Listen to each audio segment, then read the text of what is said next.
It's offside. To me, it's offside. Yeah. To me, right, my immediate reaction wasn't really offside. No, my immediate reaction was the Rashford touched the ball.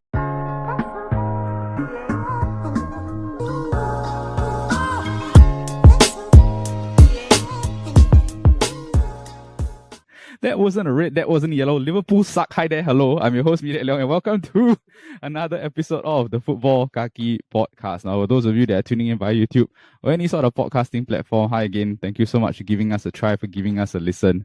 We're just a bunch of Singaporeans that, I would say majority of us are happy, one unhappy person. But how are you happy guys doing that your teams have won over the weekend? Doing well? My score predicted correctly. Yes. 2-1. Accurate prediction. I was so happy. Guess the correct one for the Arsenal. McFlurry for me. McFlurry. McFlurry football. Yeah, but El, you're just recovering from COVID. Are you feeling better?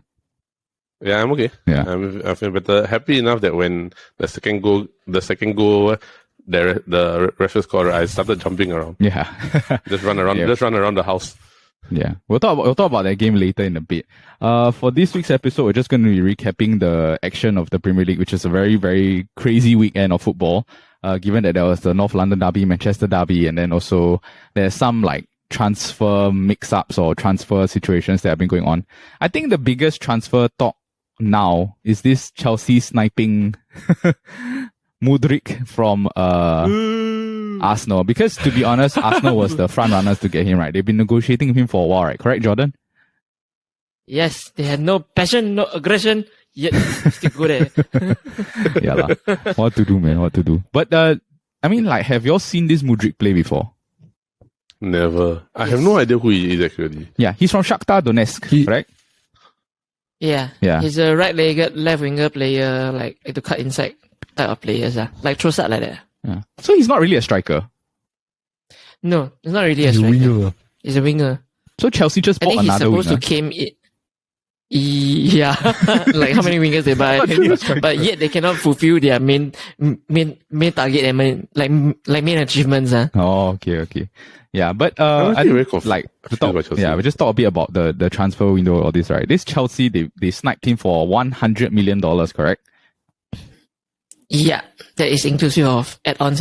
Yeah. A bit overpriced, would you say?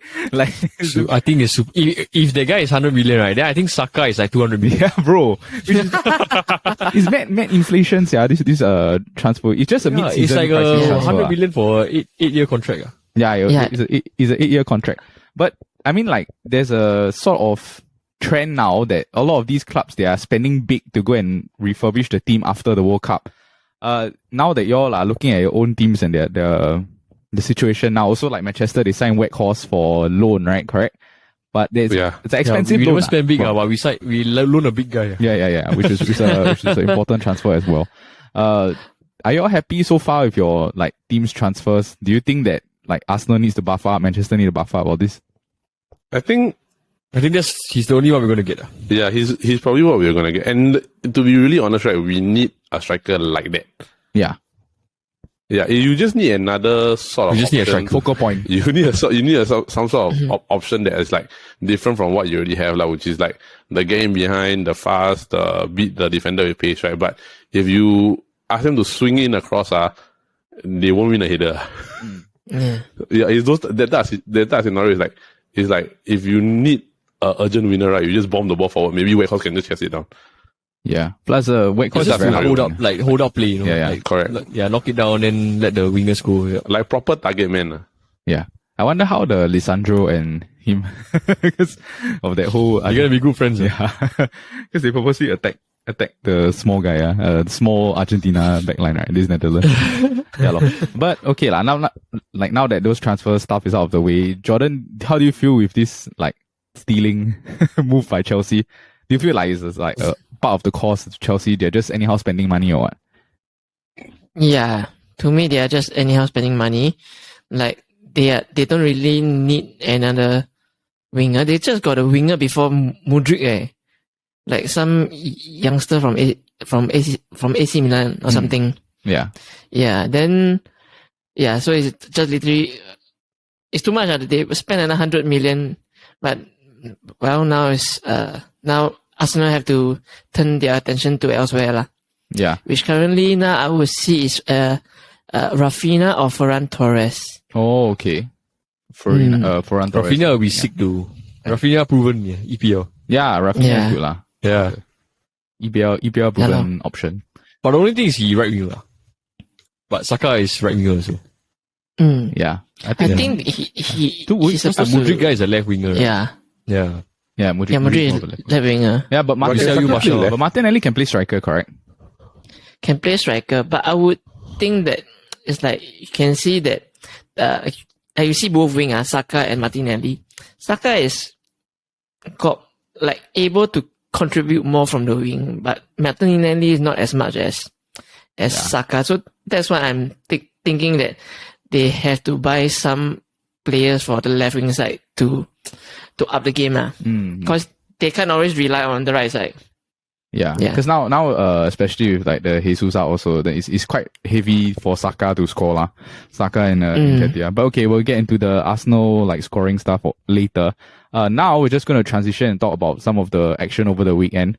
Let's get right into the football talk. All right, on to the Manchester Derby, which was a fun game. Happy? You guys are happy with the win? Yes. Of But course. frustrating first half. Yeah. I mean, actually, I won't really consider it frustrating. To me, it's like, oh, okay, City didn't really do anything. So I was like, okay, I'm pretty happy with that. But I say up to the point where Grealish scored, right? I think it was like, see, if you don't take your chance, right, this was something like that will happen. Correct. Yeah. More of a frustrating from offensive point of view. Like you never finish the chances that you... Yeah, you never take the chance. It's like if to capitalize to win, right, you have to score. United should score first, ma. Yeah. Like definitely. the two chances is of course the Rashford one where his touch was too heavy that he couldn't actually get it in time for Ederson to react, right? Then Ederson being Ederson when Ederson ran out. Yeah, that was mad. That one should have been a goal. Yeah, you know when he shot, right, he could have just like elevated the ball. Because he shot a grounded ball, right? Yeah. He shot a like elevated ball. Then No, but also it's because leading up to the part where he shot, his touch was super heavy. So the ball got away from him. By the time he wanted to dink it, he went straight to Ederson. Yeah. No, talking about the one he ran past him. Oh no, the one that he ran past him, I think he should have just squared in the middle. He grounded the ball, yeah. Yeah, he should have just squared. Somebody was in the middle, they should have just scored. Yeah. I mean, like, the first half was definitely, I would say it was more like Man City couldn't come out with anything. Man U defended well, but they didn't finish their chances. They transitioned to the second half. This, Pep, they were starting to build up the first 15 minutes. Like you can tell like, oh, they are building chances. They are being more clever on the ball. And then, they put Fred to man mark KDB the whole game. Grealish came on. In that one moment, KDB got like a bit free. You blink, you cannot blink when you play. When you're marking KDB, you cannot blink. Yeah. Or you cannot close your eyes for 1 second. Yeah. It's like sort of the ball got into a scramble. Then after that, Fred sort of like drifted off to mark the right winger. Correct? Yeah. Then while he's marking the right winger, this KDB cut inside. Then after that, managed to like dink the ball over to Super Jack to go and score. Grealish. Okay, Man City got up in the lead. Now the main talking point about this whole game was that was it an offside? Was it not an offside? Okay, so by the letter of the law, I mean, like the referees came out and spoke about it. Says that technically, he did not touch the ball, and technically he did not interfere with the play, so it counts as a goal. What is your opinion on the goal itself, or the offside rule, or do you not like it, or whatever lah? What's your opinion? Okay. It's offside lah. It's offside. To me, it's offside. Yeah. To me, right, my immediate reaction wasn't really offside. No, my immediate reaction was the Rashford touched the ball. Because to me, my view was that if Rashford didn't touch the ball, right, it's not offside. Because he's technically not really like fully a part of the play.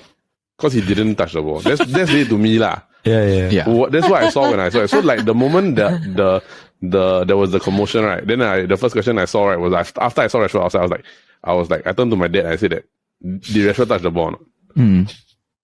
If he didn't touch the ball, then I think it's a goal. That's what I said lah. Yeah. But it's offside lah. Yeah. the difference between two Man United fans right here. No, I don't think that's fair to say, man. I really think it's just I really don't think it's offside. Like Paul will say it's offside. I don't think it's offside because he was in offside position, right? But he didn't touch the ball. No, I think he didn't really interfere with. He didn't interfere with play the ball. Wait, can I have a voice? Yeah, let Jordan see. Yeah, since I'm the in-between neutral. Yeah. So, yes, Rashford did not touch the ball, but he did like a feint thing, like a mini step over. So it's like, it's still part and partial of forwarding the ball. Like the ball movement is forward and his body is going forward as well. And then there's a joking, feint kind of thing, just waiting for Bruno Fernandes to come and take the shot. Yeah. And if you make comparison to Sanchez goal, that one, Alexis, the Sanchez goal in the FA Cup, that one because it's really near to the it's in the penalty box. Everything that happens. What I think is Giroud was smart enough to let it go and let Sanchez take the shot. Yeah, that's what my take is. Yeah. The only thing is that from my point of view, right, the initial pass is clearly to Rashford. It's not to Bruno or... No, it's not to Bruno. Yeah, it's so to Rashford. It was clearly to Rashford. I think that if this Rashford didn't run towards the ball, right, and then like sort of have the intention, because he clearly was like, I'm going to run towards the ball to try and score lah. Then halfway he saw Bruno was there, and he's like, I'm not touching it. So then the ball drift to Bruno, then he can like shoot it in lah. So by the letter of the law, yes, he didn't interfere with the play. Like he didn't technically touch the ball to like deflect the ball or anything like that lah. But I mean, you can say also like it's, if it were to happen in any other situation, I think that if you're the person that score, you will just accept the fact that it's not yeah lah. But at the same time, right, if let's say it happens to your team, right, or whatever, if you're a Man City fan right now, right, they'll probably just say it's an offside lah. So it's just technicality or this. But True. From my point of view as a neutral, right, I feel that the rule itself is stupid because at the initial true ball, right, it should just be called off already. You know what I mean? Like, yeah, then the moment you see the players start running to the ball, you should call offside. Yeah, bro, like regardless of whether the guy touched the ball. Yeah, because but what I think go ahead, Paul. I see my opinion, right, is you just see from Ederson's point of view, right, he don't know who is taking the shot. So that's already interfering with the play, ma. Okay. Because if Bruno is taking the shot, he can expect to save Bruno's shot, ma. But Rashford is standing there, you don't know whether Rashford is going to shoot. That's why he a bit clueless, yeah. Yeah lah. But I agree with you, like the moment, like last time, right, when the moment the ball go in, like they pass the ball, right, the guy is offside, the referee will just straight away raise the flag. Yeah. I feel they should, like, keep to that. Yeah. But I think it's because the new rule is they want to eliminate the human error. Like, like the little bit referee call offside, right? But this one is like a basis of human error already. Yeah. But actually no, because at the end because if you really look at the letter of law, right, it's like basically if they're not really interfering with play, then it's considered not offside lah. But the thing is that who's the one that dictates whether he's interfering with play or not? It's the referee. Yeah. So if the referee is the one that decides whether it's a goal or not, right, it's in the hands of the referee, right? So if let's say the referee says it's a goal, right, then it's human error. Right? But the linesman did raise the flag first, though. Correct. But the linesman did raise the flag, but the thing is that the referee is behind both of them. So to the referee's point of view, is like he's looking straight. Is Rashford interfering with Akanji running towards the ball? Or is he interfering with Ederson? Akanji already already successfully offside tracked him. Yeah, no, I don't think that they technically, right, based on the offside track itself, exactly. Right, they successfully offside track Rashford. Yeah, but then it's like just because the referee sort of allowed the game to play on, they didn't. This Bruno took the opportunity to go and run in and shoot the ball So by my opinion, right, the law itself, right, shouldn't have this type of unnecessary conflict or unnecessary like goal. The moment that the ball is through, right, they should just like, it's an offside already. So unless Rashford stands still, then yes, I agree. If he didn't run towards the ball, it's different. Yeah, so it's like, yeah, I think a lot of teams, right, they'll start doing this, no? Like they'll start complaining. Yeah, because technically they will just he run but don't touch that kind, Yeah. Technically you can screen the defenders. Yeah. in this way. Yeah, Right, like I can imagine like Adama Traore or whatever, right? They just threw ball. Then from like far away, he just sprint to the ball when all the defenders stop running or whatever. Lor. Then he can just blast the ball in there. Yeah, but the thing is, the VAR was Michael Oliver. That's So apparently he allowed the goal also lah. So I don't know what's going on. No, but it's on weird that. though. Like a lot of the referees say it's actually a goal. No, It's a lot of the pundits that say there's not a goal. No, So it's like because I also the don't know. pundits, Guys, right, this one yeah. is really divided. Yeah, because the pundits It's divided opinion, they're right? looking at it from the is it or offside, whereas the referees right they're looking at it from the new rule, like the technically they didn't interfere in Yeah. play lah. Yeah, so I sort of get the fact that it was counted as a goal, but I don't agree with the decision. The new rule will say if a player is attempting to play the ball, right? I'm not If sure. attempting means You, I have it in front of me. You want me to read it? Yeah, sure. I thought I read the rule. Something to do with attempting to play the ball in the offside position. Okay, so that is considered so offside. it's more pertaining to the basic the bottom part. So basically, in a situation where a player is moving from or standing in an offside position, is in the way of an opponent and interferes with the movement of the opponent towards the ball, it becomes an offside offense. Yeah, I hate this type of If subject. it impacts on the ability of the opponent to play or challenge for the ball.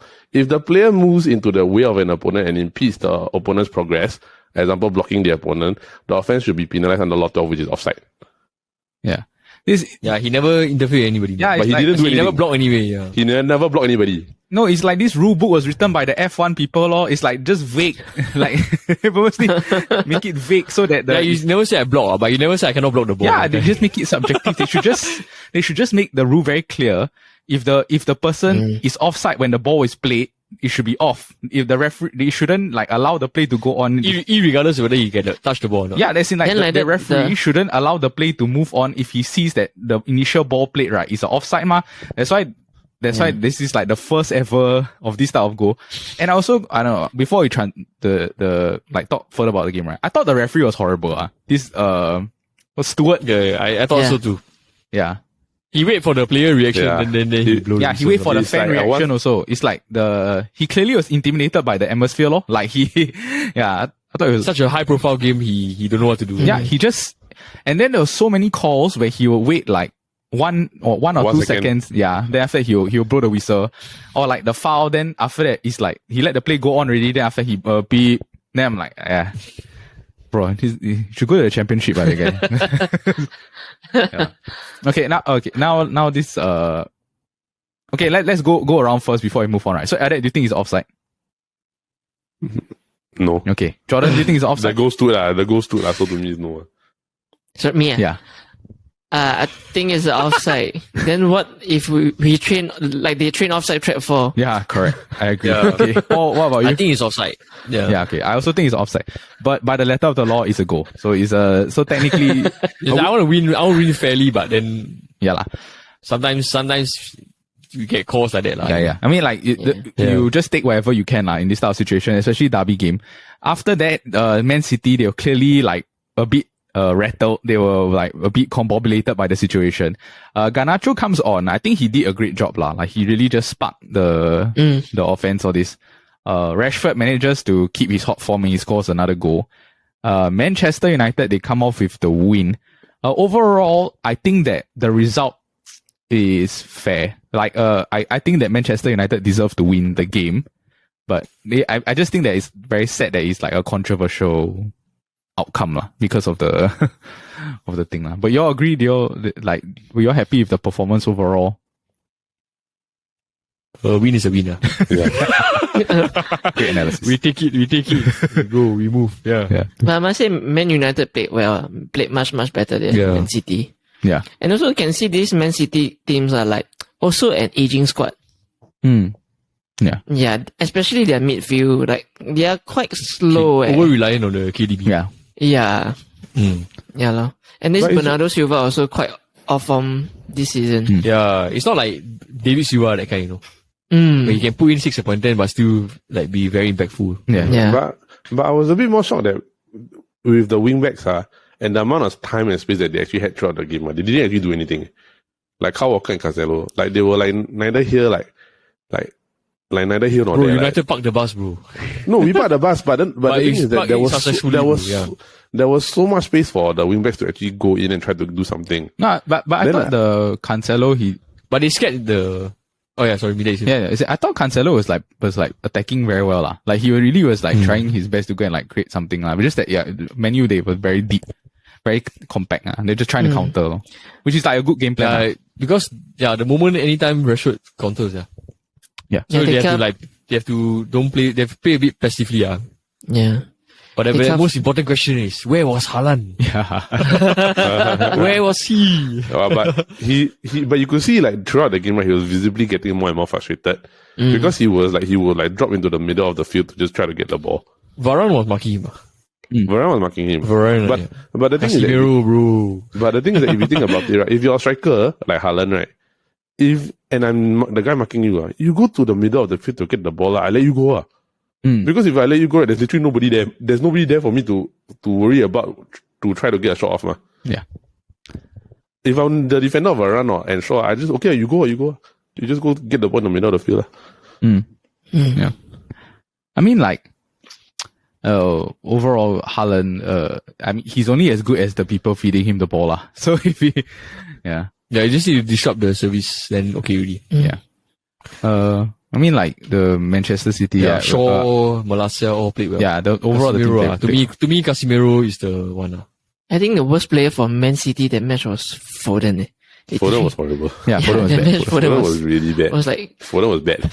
Like he's trying his ass off, trying to He tried to dive, right? Yeah, he just cannot get things done. Yeah. Yeah.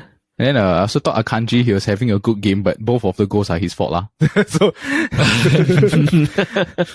But I also thought that like Malacia, right, like even though Malacia was more like he was trying to just let Mahrez know, I'm here. I'm here. Like every time Mahrez get the ball, it just knock. Every time Mahrez get the ball, just knock. yeah. And I think Man City also, they lack pace. Like they should have brought on Julian Alvarez. Yeah. Alvarez or yeah. Yeah. I mean, like interesting. I mean, Manchester United now, they are on a hot streak. 1 point behind. Yeah. They are 1 game in hand, right? Correct. And the situation in the table now. Correct. They have 1 game no. less Same. than Same. Only Newcastle is ahead. Yeah. But 19. next week they're going to be playing Arsenal. yeah, big game. We'll be doing a preview, I think. We play Palace first though. We play Palace first. Yeah. But we'll do that preview soon lah. Okay. I mean, like, interesting result. Overall, Manchester United, they come off with the win. Now, let's talk about the North London derby.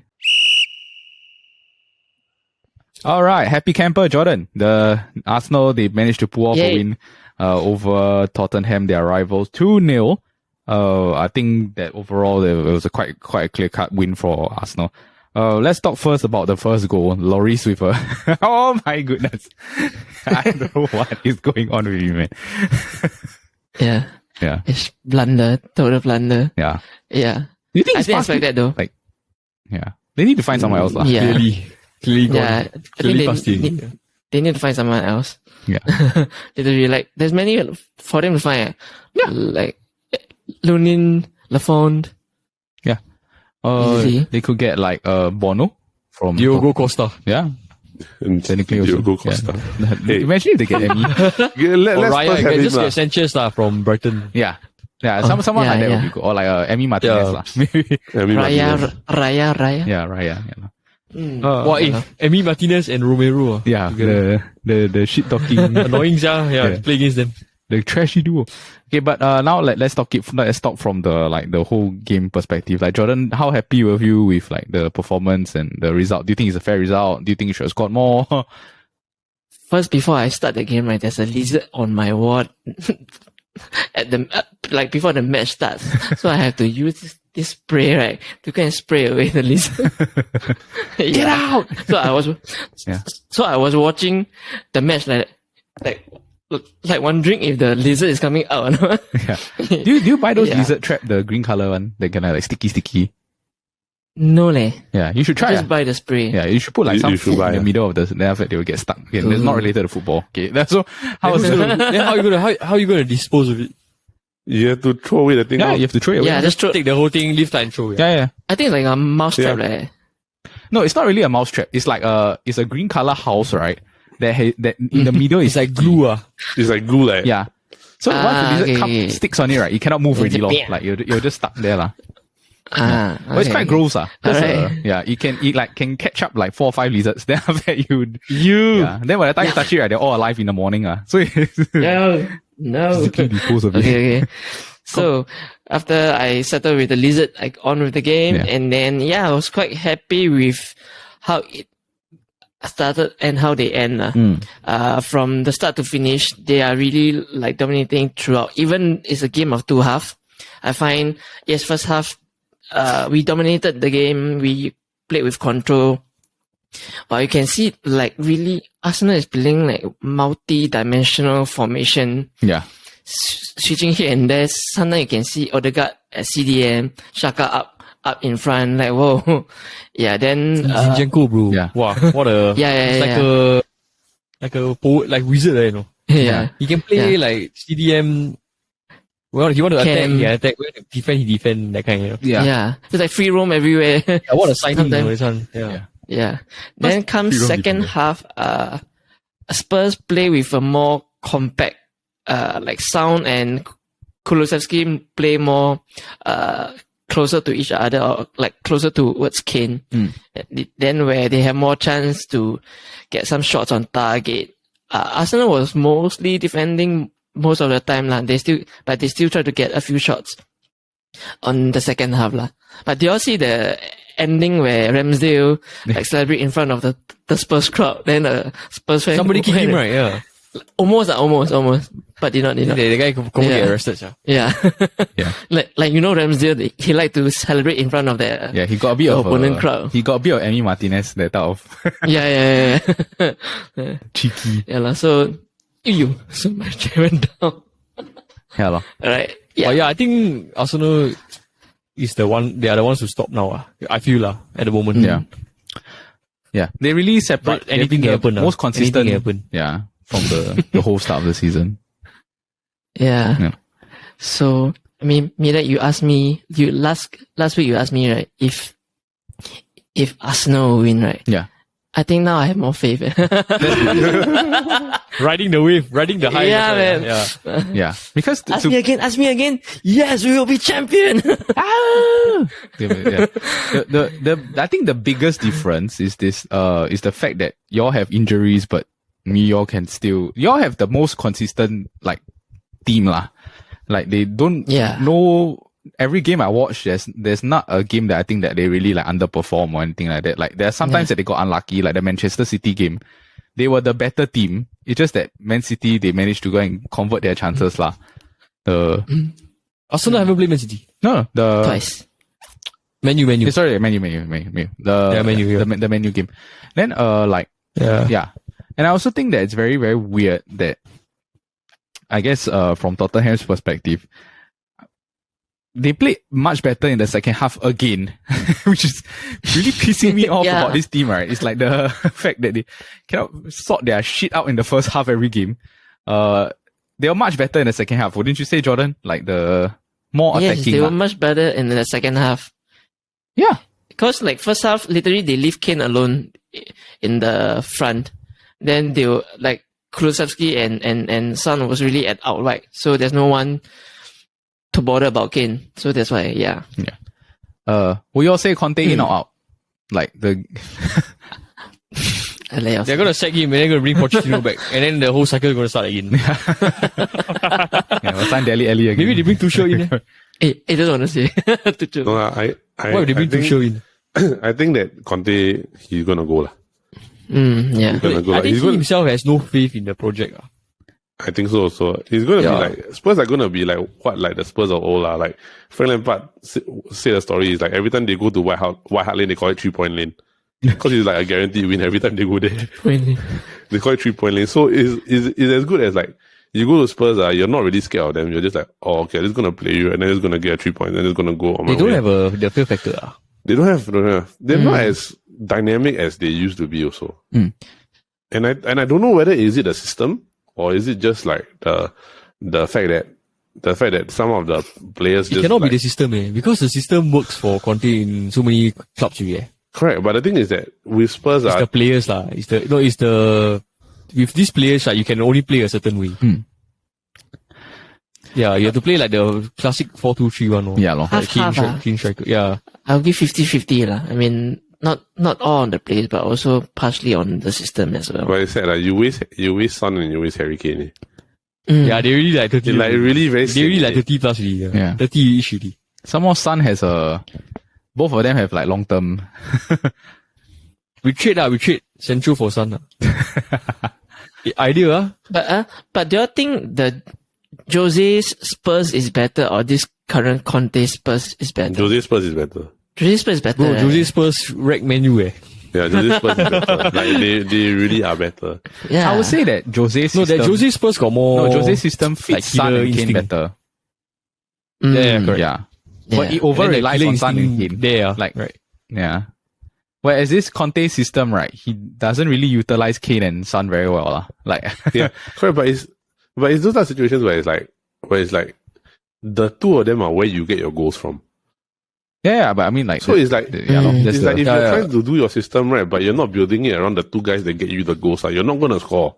Because Conte not used to having like a super, like build the team around one player, that kind, It's always a 3-5-2, 3-5-2.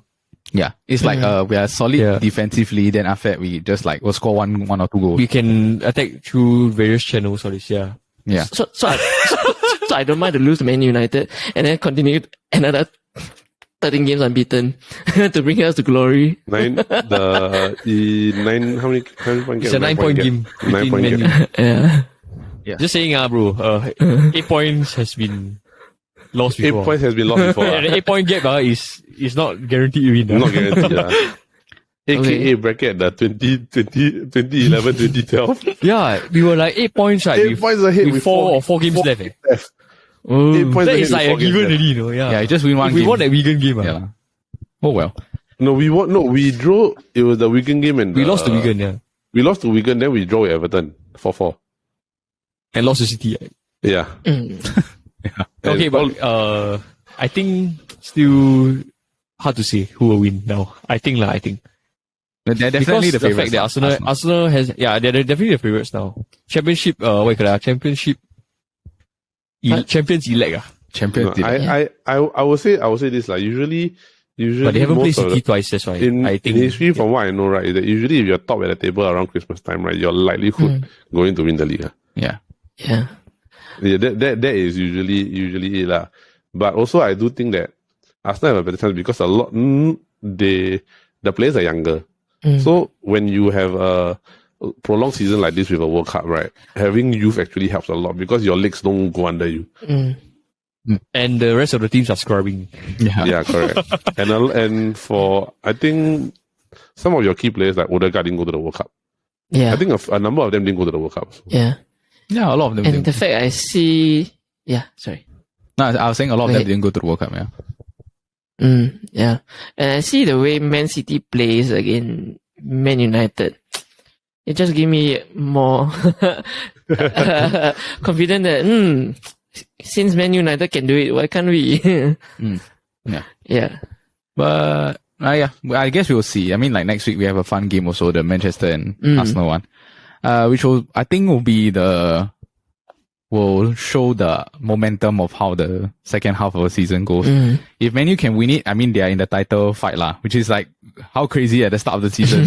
Yeah, if they win it, becomes a 5-point game. Yeah, bro, it's that mad. Like at the start of the season, How it will change, right? Yeah. Yeah. So as of now, right, I think as Man U fans don't get too carried away. But No. I feel we really overachieved already. Yeah.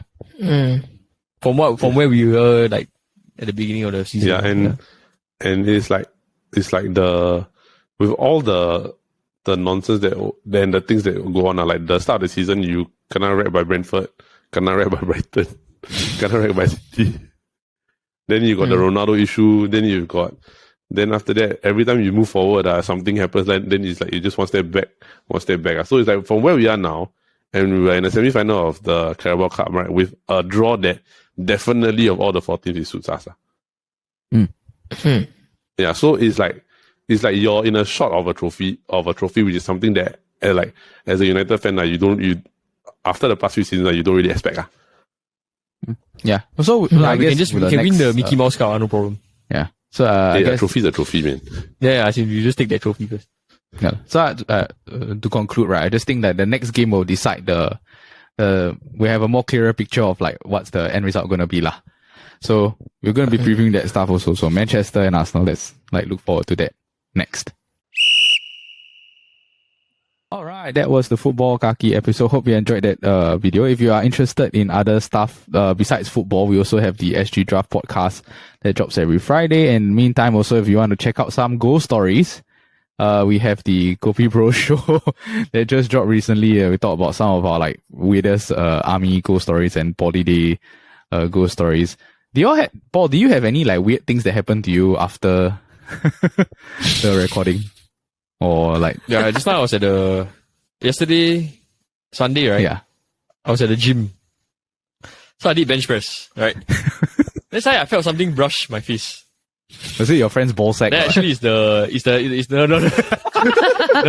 towel, you know, the fiber from the towel. Oh dear. Okay lah. But in the meantime, right, if you want to check out that stuff, we have videos that drops every Monday. But the Football Kaki will be doing a Man U and Arsenal preview as well.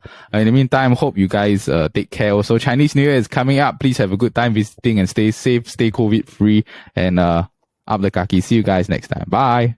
Bye.